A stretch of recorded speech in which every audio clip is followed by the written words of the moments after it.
जय जगन्नाथ सांग मैंने आज गोटे सामाजिक कथा कहवाई चाहूँगी जदि प्रतिपक्ष लोक को आपण अंगुली निर्देश करुँचे तीनोटी अंगुली आपण आड़ को रोचे एटू बुझा दरकार आपणकर भी भूल रोचे जदि आपणकर गर्व बा इगो को खुश करने सान बड़ न देखी आपण कथाटी कहते ताहले आपण निजको निजे असम्मानित करुछंती। आपण भावंतु नहीं जे प्रतिपक्ष लोक आपण को किसी उत्तर दौना यार अर्थ होची प्रतिपक्ष लोक आपण को सम्मान जोची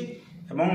आपणकर सम्मान हानि न हो ताकू भावी से उत्तर रखु नाही ता माने नुहे जे ताकू कथा कही आसे नहीं।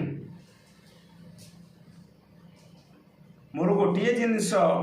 गोटे वस्तु को जदि मोर चतुर्पार्श्व रोथुवा लोक भाई भाउज खुड़ी पुतरा कहीं भी मागे से जिनस को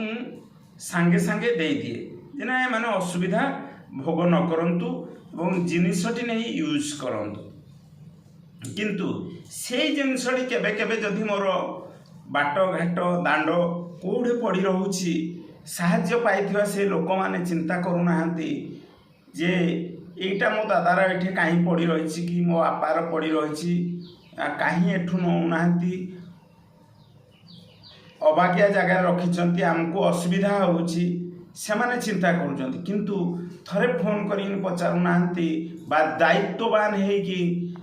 देखुना जे आम दादार से जिनसटा पड़ी रही ना मुझे घर को नहीं जाए कि दादा को खुड़ी को फोन करे जिनसटा बाहर कहीं पकईने आमको अड़ुआ होची से कथा को पचार ना कजिया करने को पलि आसुंच तो चिंता करतु मनीष केते स्वार्थपर मनीष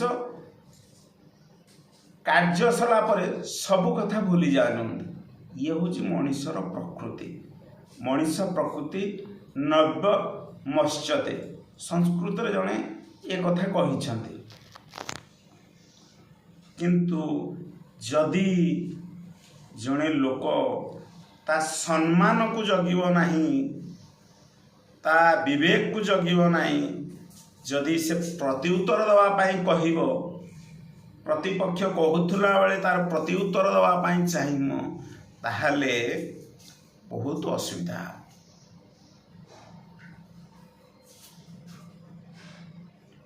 सम्मान को न जगिले सबु कथा कही हम किंतु जी भद्र व्यक्ति शिक्षित लोक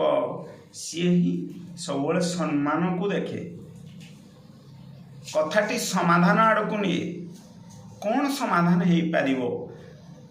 कजी आड़ को ना जाए समाधान बाटर सूत्र खोजे सी चालाक लोक सी ज्ञानी लोक किंतु मु भावे जे लोकों को मुँह उपर जवाब दबा ठीक कथा लोक जिते तुमको किसी कथा कहते तार उत्तर बा तार प्रतिवादटा जदि आप सांगे सांगे देवे ताले से लोक ठीक साइज लोकों को जदि टिके मुँह देदेल ताकर इगो उपरको हो सी इगो को धरिकी आपण सम्मान बा तार सम्मान को जगिकी किसी कथा चुप रहुवा बेले से मने मने ता इगो को खुशी करने आपण चढ़ तेणु ये हूँ मनीषर प्रकृति मरिया पर्यंत रहाज्य पाइथिबा लोकों को से साहाय्य समय ही मने पकेब तापर केबे मने पकाए सांग माने रहुची नमस्कार जय जगन्नाथ।